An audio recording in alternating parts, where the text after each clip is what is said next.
Thank you. Good afternoon. Let me just say that the speakers we have with us this afternoon represent three very different interests. We have organized labor, represented by John Harrity, who was president of the Connecticut State Council of Machinists. We have the business community, represented by John Bartow, a former vice president of Ansonia Copper and Brass.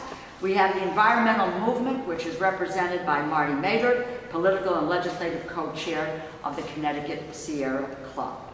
And we have the carpenters represented here as well. Thank you very, very much. These and many other diverse groups have come together for one purpose, and that is to oppose bad free trade agreements. We'll notice that we do not oppose trade. On the contrary, we are in favor of fair trade. For example, I'm a strong proponent of reauthorizing the Export-Import Bank, which has helped American businesses export to the world for 70 years. On a level playing field, our business and the goods and services that they produce will outcompete anyone. But the fact is that far too many of these trade agreements, particularly over the last 20 years, have subjected American workers to competition that is neither free nor fair. These bad trade agreements have lowered their wages and they've sent their jobs overseas. Unfortunately, the biggest trade agreement on the table right now follows that same failed model. The Trans-Pacific Partnership, or TPP, encompasses the United States, Japan, and 10 other Asia-Pacific nations, representing 40% of the global economy. The TPP would force our manufacturing and our technology base into unfair, unequal competition with other nations throughout the Asia-Pacific region. It would pit good-paying American jobs against Vietnamese workers making 56 cents an hour. It would ask American exporters to compete against Japanese producers that are propped up by currency manipulation, an abuse that has cost America 5.8 million jobs. 5.8 million jobs. Because what they do is they lower their currency, their goods become cheaper, and our goods stay at a high price, and therefore we cannot compete. The administration is saying that it wants to limit congressional scrutiny and amendment on this massive trade agreement through a procedural device known as Trade Promotion Authority, or Fast Track. By virtue of that, you have almost no public scrutiny of the document. You have very little congressional debate, and the Congress, who is by virtue of the Constitution, has jurisdiction over trade agreements, has no ability to amend the agreement. So we are simply limited to a simple up or a down vote on the agreement. In Connecticut, we've already seen the destruction that bad trade agreements can bring to our workers and to our communities. John Bartow knows this firsthand. His company, Ansonia Copper and Brass, shut down after trade deals increased unfair competition from overseas. 350 jobs in Ansonia and Waterbury vanished. A tragedy for the middle class in those communities. John himself is still looking for work. Over the past 20 years, while the United States has signed up to deal after deal, Connecticut has lost more than 1 in 3 of its manufacturing jobs. That is almost 100,000 jobs that are gone. The workers who are laid off face an uphill battle to get rehired. And even if they find new jobs, 3 out of 5 are forced to work for lower wages. That's the real hardship that is created by these trade agreements that send good middle-class jobs overseas to places where the labor is cheap. 3 years ago, the United States entered into a trade agreement with South Korea. Since then, our trade deficit with that country has gone up 71% at the cost of 74,000 jobs. The Trans-Pacific Partnership is based on that same model as the U.S.-Korea deal, but on a much, much larger scale. The result will follow the same old predictable pattern. Cheap foreign products flood in, American jobs flow out, and our wages keep spiraling downward. The middle class in this country is already suffering. For 30 years, their paychecks have been stagnant or shrinking.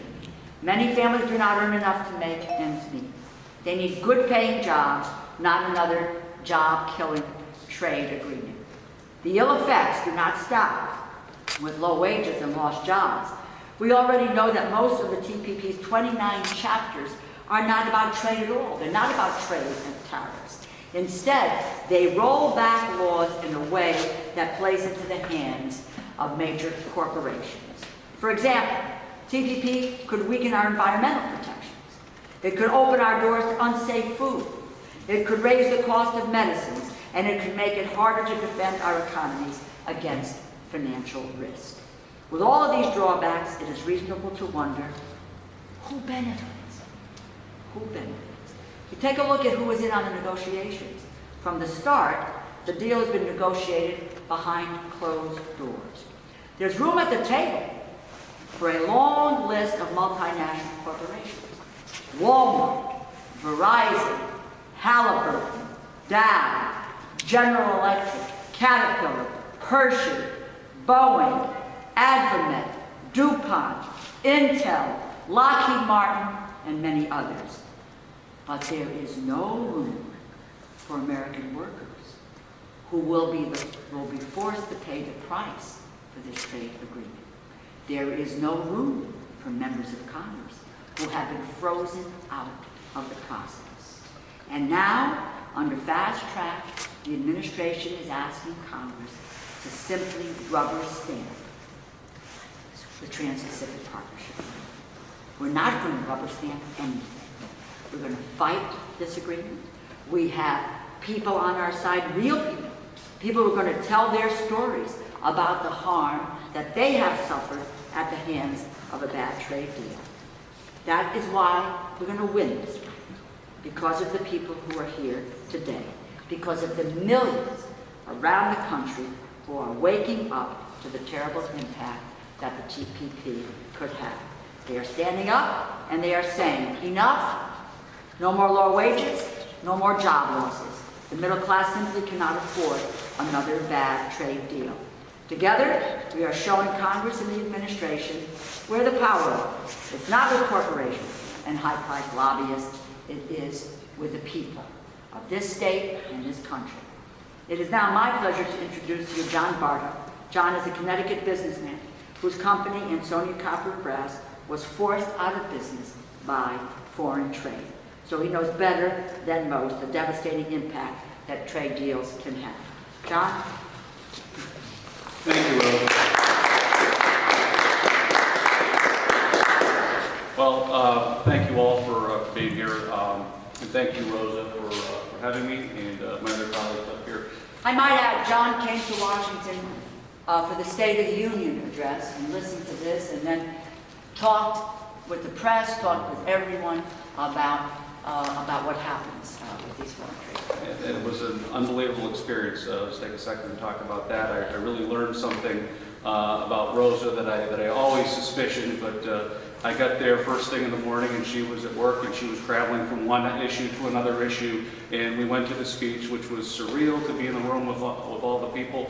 And then we went back to her office. She continued to take calls and stress the importance of this issue. We didn't leave her office until 11:45 midnight, which I found extraordinarily refreshing in this day and age where you hear reports of congressmen and women who are hardly there to vote. And I was really, really impressed. And, so I'm very happy to be here to support Rosa's leadership on this matter, and I think it's excruciatingly important because of the impacts that it's had on people like me and the company that I used to work for, and all of our 350 plus jobs that were lost. In many cases, though we applied for trade adjustment assistance, those jobs or that retraining has not led to future employment for the folks that were laid off. And it's unfortunate. Many of the people that worked at Ansonia Copper Brass did not have the benefit of a college degree, and through the decimation of the jobs in manufacturing has led to the destruction of a pathway for those individuals. And that is at the hands of NAFTA and the Korean-U.S. Free Trade Agreement. These agreements are always promised to bring money and jobs and prosperity to our country, but they've done the exact opposite. There's no need for me to get into the details because I think that we're all aware. And the fact is, I'm here to tell my story of how our company lost all of the jobs. We were a supplier to the United States Navy for over 70 years for a critical part, and now that part is no longer made in this country. And that's terrible and terrifying at the same time. Our tax dollars that once supported the employees of my business are now going overseas to the likes of Mexico and Korea. And also our tax dollars are going to support the unemployment that's been created as a result of this disastrous free trade policy that we've entered into. And NAFTA is 20 years old, and the Korean Free Trade Agreement is about to be 3 years old. And between the two of those free trade agreements, they really were the death knell of our business. Unfortunately, the other two manufacturers in the world, there's one in Germany, one in Mexico, and one in Korea, of all places. And between NAFTA and porous FTA, we were left in a position where we could not compete. So I'm here as a symbol today to let you know that this is real. This problem hits home every day across our country, and I just can't be pleased enough with Rosa's efforts and the other congressmen and women who do get it to support this effort against TPA and TPP, because if we don't do something about it, we are just going to go down the toilet as a country, and I just can't sit by and watch that happen idly. So that's why I'm here to voice my support for the tremendous efforts of Congresswoman DeLauro and her colleagues. Thank you. Thank you, John. Thank you for speaking up. I'd like to introduce John Harity, who's president of the Connecticut State Council of Machinists. Hi, I'm John Harity. I'm president of the Connecticut State Council of Machinists. I represent more than 10,000 active and retired machinist union members in the state of Connecticut. First, on behalf of our members and on behalf of working families across the state and the nation, Rosa, we thank you so much for really leading the fight in Congress to stop these misguided trade initiatives. We really depend on that leadership, and it's really making a difference. We're here today to talk about trade, specifically about Fast Track and the Trans-Pacific Partnership. People ask, why do we oppose this trade deal? I would ask instead, why are we considering this deal based on the history of trade deals so far? They say that one definition of insanity is to do the same thing over and over again and expect a different result. By that definition, we would be crazy to support the TPP. Over the past 20 years since NAFTA was passed, we've lost more than 5 million manufacturing jobs in this country, of which 2.4 million have been certified by the Department of Labor as being trade adjustment assistance benefits, so that those are jobs that, with a high standard, they apply for TAA benefits. And we believe that the impact is much more than that. In Connecticut, since 1994, we've lost 96,000 manufacturing jobs. These are good jobs with benefits, jobs that supported the family, paid the mortgage, and allowed the kids to go to college. And according to the Bureau of Labor Statistics, 2 out of 3 of workers displaced by trade agreements have ended up at lower paying jobs, many at more than 20% lower pay. So President Obama says that he wants to make this trade agreement different than prior ones. But he negotiated, or he brought to Congress at least, the South Korea Free Trade Agreement, which was supposed to create 70,000 jobs, but instead has cost us at least 60,000 U.S. jobs. And that's just the jobs issue. There's many serious flaws with this agreement as we understand it. We don't understand it thoroughly because it's cloaked in secrecy. But it seems that our national sovereignty would be seriously challenged by the right of foreign companies and foreign countries to sue us in international tribunals for national or state laws that help companies here. For instance, if we passed a law in the state of Connecticut that gave a preference to Connecticut companies and state purchases, that could be considered an unfair trade advantage and be struck down by a secret tribunal. That challenges our ability to rule ourselves democratically. Buy American provisions would be put out the window or be so diluted and distorted that products made in Vietnam could be considered made in the USA. So who's crazy? The people who oppose this deal or those who are trying to sell it to us as a good thing for American workers and American families? And why on earth would you want to fast track this trip to catastrophe? If we're on the road to the abyss, I don't want to take the express lane. I want to take our time getting there. Let's get fast track off the table.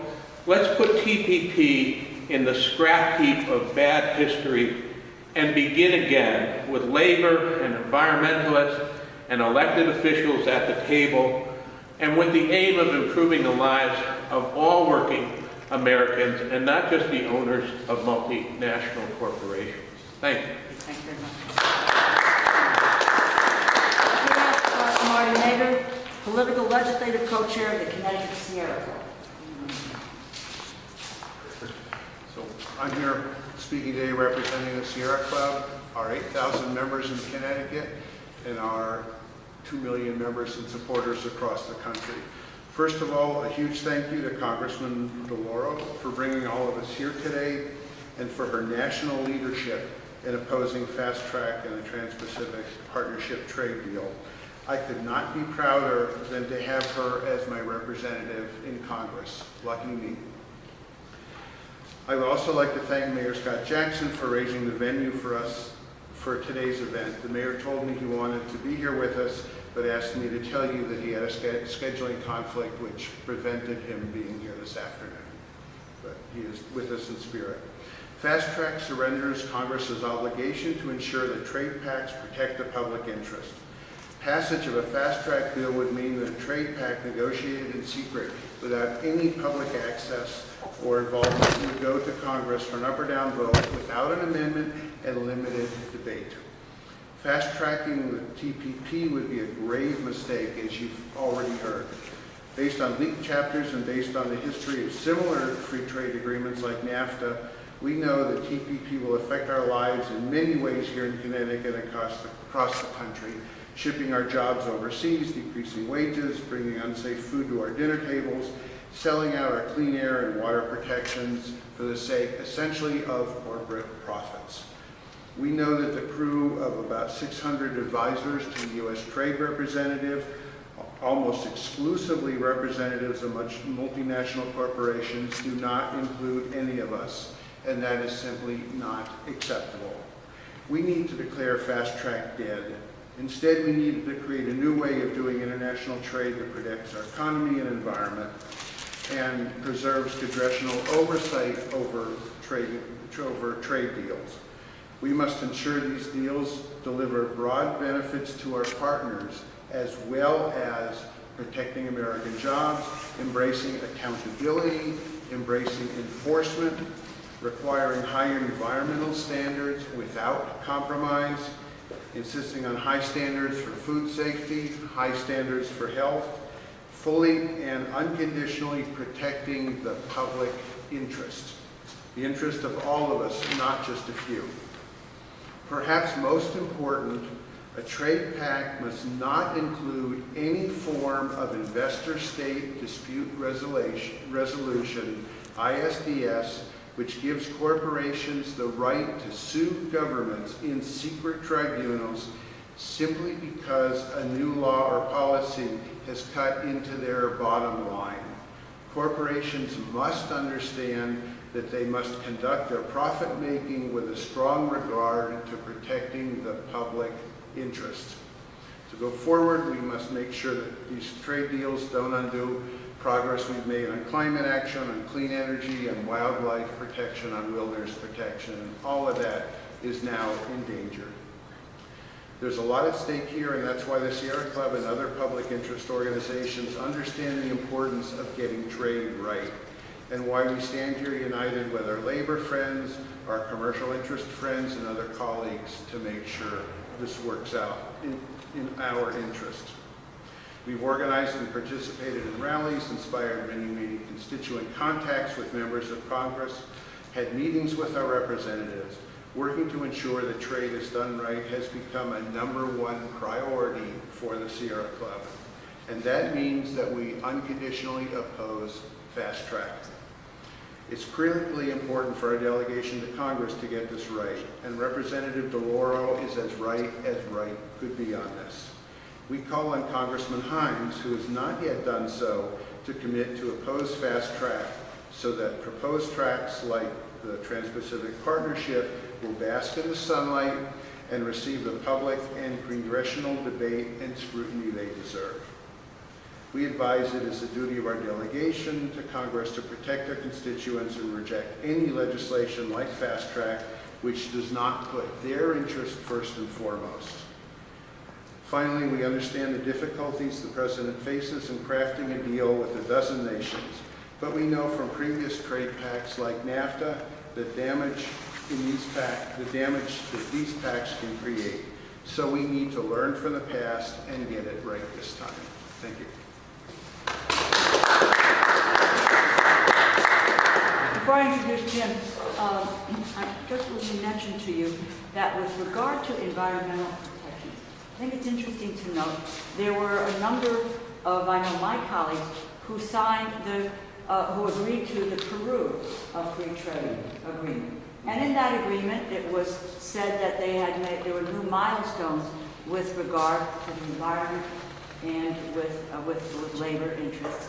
Fact of the matter is, not too many months ago, Peru walked away from the environmental regulations. We've seen in Guatemala and Honduras on the labor pieces where these governments have walked away from what they said they were going to do. And we have no enforcement ability to say you can't do that. We signed an agreement. And I asked the USTR, Mr. Froman, I actually been asking, one of my colleagues did, about Peru. Now this was maybe at least 6 or 8 months ago, and we have not received a response yet as to the rollback of those environmental regulations and what is it that we can do about it. So when people want to say that, well, we've got the language in there, this is, that we're going to have a treaty that's going to, go way beyond, without enforcement mechanisms, it's just words on a piece of paper. And with that, let me introduce DeLauro's who's with the Carpenters. Thank you, Rosa. I appreciate it. My name is Jim Moore. I work with the Carpenters Labor Management Program, which is a coalition of the Carpenters Union and contractors throughout New England. I just want to echo a couple of things that have been said. First of all, I want to thank Rosa for everything she has done on this, and what a treasure she is for us, in this state, to have her representing us. I mean, for those of us who occasionally get cynical about being in this kind of business and doing politics, she's a breath of fresh air in terms of the cynicism that we all experience from time to time in this business. I just want to make 2 points. One was we had the chance, John Harity and myself were down last week meeting with the congressional delegation, and we heard how much the White House is pushing for this trade agreement. that they have a war room in place, that they are, meeting individually with members of Congress who are undecided or maybe leaning one way or the other and haven't publicly said where they're standing. And as somebody who represents carpenters and construction workers and contractors, it is just frustrating beyond words that all this tremendous effort is being put into a trade agreement, which is, without question, detrimental to the vast majority of citizens of Connecticut, okay? We would love to see that kind of effort and that kind of political will put into passing the transportation bill, okay? Or putting into pass the legislation that Rose has been proposing for I don't know how many years, at least 10, 15 years, in terms of, financing additional public works projects. I can tell you one thing. I mean, we represent shops throughout Connecticut and throughout New England. They get adversely impacted the way the manufacturers do, maybe not in terms of the numbers that the machinists have or the Teamsters have.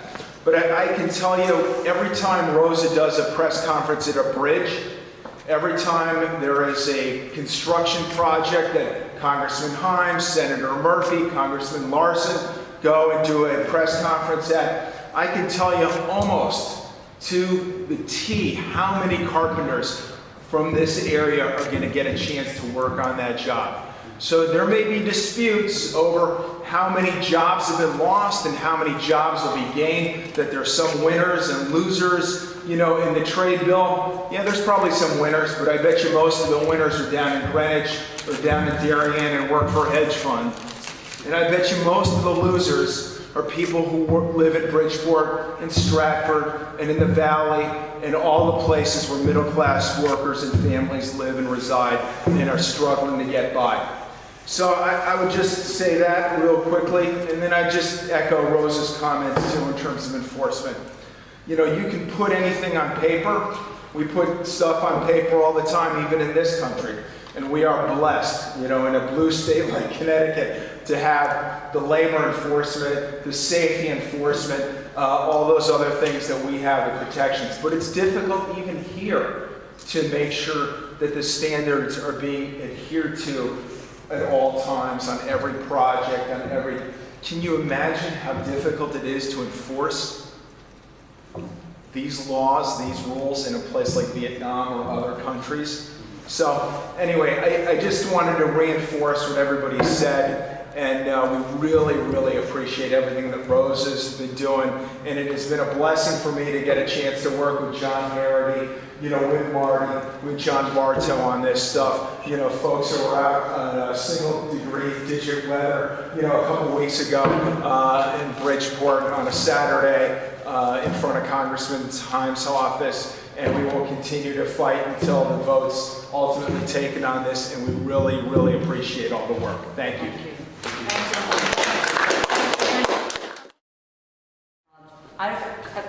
Luther, let me ask you if you have any questions. Any clues as to why Congressman Himes is not on board with this? I mean, usually the Connecticut delegations... I can't answer that question. Every member of Congress will make up their minds about what they're going to do. Keep talking about it. Sure. Right, you could probably find a few opinions back in this matter. Well, that's kind of what I'm looking for. Obviously, Rosa has to work very closely with Congressman Himes. He did say that he wanted to read, what the language was, and before he makes a decision, he wants to read the final details on this. But rightly or wrongly, the congressman has been portrayed in some circles as being beholden to Wall Street interests. Does anybody share that view? And that may be the reason why? Well, he has said consistently he is a free trader. He believes in free trade. And unfortunately, free trade can mean trade without appropriate rules and boundaries. He also says that he's undecided. Right, he said, Yeah, exactly. That's his position. He said he's Right. undecided, and he Exactly. said that he wants... Let me just tell you about the process of the restrictions that have been put on members to read this document has really been pretty extraordinary. We've been told that it was a classified document and that you can go in and read the chapters. They will bring it over to you with your name written at the top because you've got to give it back at the end of the meeting. At the outset, you couldn't take notes. Now they say that you can take notes. You can't have a staff person with you unless that staff person has a security clearance. Now, most members of Congress do not have staff with security clearance. If you're on the Intelligence Committee, if you're on, so you do that. Now, when I went, it's about 2 weeks ago, I asked to see 3 or 4 of the chapters. And keep in mind, they've been negotiating this for the last 4.5 to 5 years. We are now getting bits and pieces of it. They're complicated pieces. In any case, several of us asked to see 3 or 4 of the chapters. We identified them. We went and we sat down. And as I'm looking at the cover page, it says, I asked the question first, what's the classification? Top secret? Secret? It's classified as confidential. Do you know how many of our staffs read confidential documents? All of the time. All of the time. Secondly, as I read down on the cover sheet, it says that this document can be transmitted by email or fax or over unsecured phone lines and on unclassified computers. So my question was, fax it to us. This is not, you're holding us to a standard that doesn't meet the level of the classification of the document. Now, when we asked that question, and to date, they have not come back to us to tell us that I can take a staff person in there. I'll be the first one to say to you, and as I said, and we were talking about Congressman Himes, he said he wants to read it, and I appreciate that. You know, folks said to us, they clamored on the Affordable Care Act, read the bill, read the bill, read the bill, and I'll speak for myself, I did. All we're asking here is to read the agreement. That's it. Why shouldn't we be able to read the agreement? And we had staff in the room. I'm not an expert in these areas. I'm the first to say that. They're complicated. So you want to be able to ask the questions, get the answers so that you understand what's there. The process has truly been remarkable. It's my understanding that this is the first time that there's been an agreement that has really been negotiated and the secrecy that this agreement has been, that surrounds this agreement. Yes? How is it that there's these restrictions on our congressmen and yet 600 representatives from the corporate world are at the table? Listen, you asked the question. The government of Vietnam can read this and members of Congress can't. Members of Congress, it defies imagination. And I'm not making that up. You can talk to so many of my colleagues.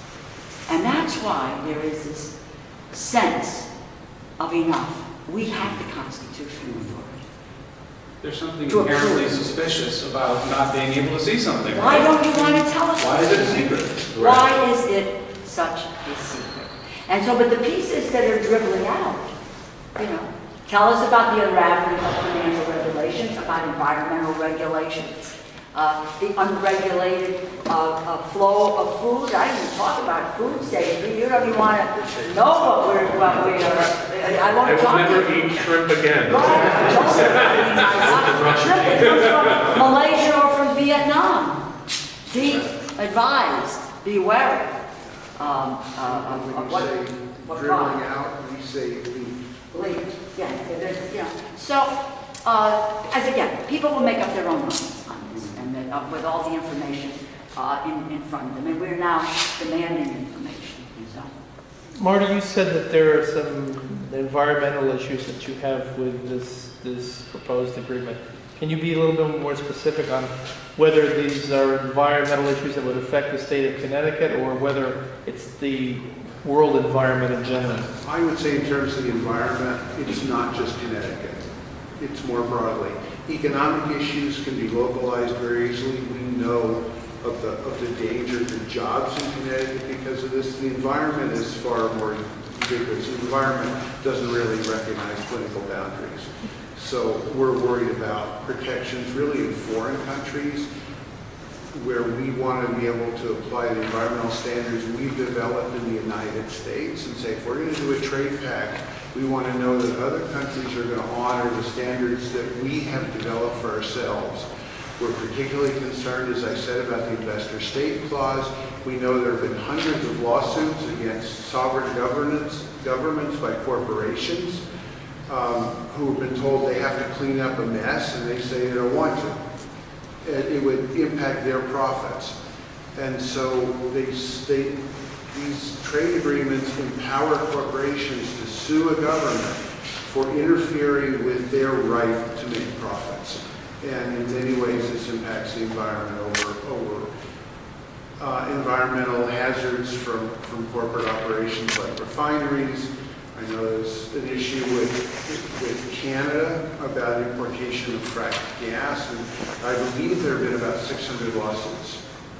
Well, the other thing about environmental regulations is that doing business in the United States, and certainly doing business in the state of Connecticut, means adhering to environmental regulations that people over time have said constitute a social standard, that we find it unacceptable to pollute our waterways, our airways, or to spew forth things that will give people cancer, that sort of stuff.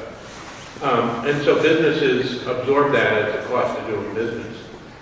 And then if you're able to go to another country and you don't have to abide by any of those agreements, you can just dump stuff in the hole in the backyard, then besides the wage issue of 56 cents an hour in Vietnam, you have all these costs that you don't have to absorb by being a good corporate citizen. And so the products come back to us. We're buying the products. They're cheap, but, I have an iPhone. I like the iPhone. But a lot of the iPhones were made in a factory where people were actually committing suicide rather than continue working there. And the answer of the factory owner was to put up nets so that people were prevented from killing themselves. That sort of stuff, that's the social cost of these agreements that we're buying into. We want a world where we lift up standards, not where standards here are driven down while people in other countries suffer in order to make products that we buy. That's not the kind of world that I want to see my kids and their kids grow up in. So, let me play devil's advocate for a minute. I understand why you want to stop this, but as it stands now, without this agreement, we import tons of goods from China. sure. And to the best of my layman's understanding, the environment in China is among the filthiest in the world, at least the air quality is. Yeah. Well, they're not part of this agreement now, but they want to open the door to have China participate in this. So let's make agreements that raise standards. Right. We're not against trade agreements. We're against bad trade and harmful trade agreements. We're still the biggest market in the world, so there's an incentive for people to do the right thing. And if we insisted on it, well, it's not going to be the case that people in China are going to be making the same amount as the people at Pratt & Whitney in Middletown tomorrow or something. But it is the case that we can lift standards globally in a way that helps everybody. I want to take the food safety issue for a second, because we do have food safety standards in the United States. We will never be able to, Vietnam does not have those same standards. So they will import products here, particularly shrimp. And we've already at the border, there's been about 200 shipments of of shrimp from Vietnam and shrimp from Malaysia that has been stopped because of contamination, pesticides, all kinds of health issues. So that's when I said that it's then the unregulated flow of food into the United States. And then if you begin to complain about that, they can take you to the World Trade Organization to adjudicate this effort, and they'll say that it is a protectionist. One of the other areas is the pharmaceutical companies.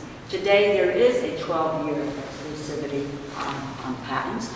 The administration is trying to get that down to 8 years so that we can deal with the generics market, we can do that. The pharmaceutical companies engaged and involved in this effort with the price of drugs is 12 years. So we've got a trade agreement that's 12 years. We're trying to bring it down here. That puts higher prices for drugs there, and it also impedes the generics market as well. Again, these are sweeping changes in public policy. So that this is not a trade agreement in the sense of the trade agreements of the past. We were dealing with tariffs and barriers. You're looking at a whole variety of other efforts that are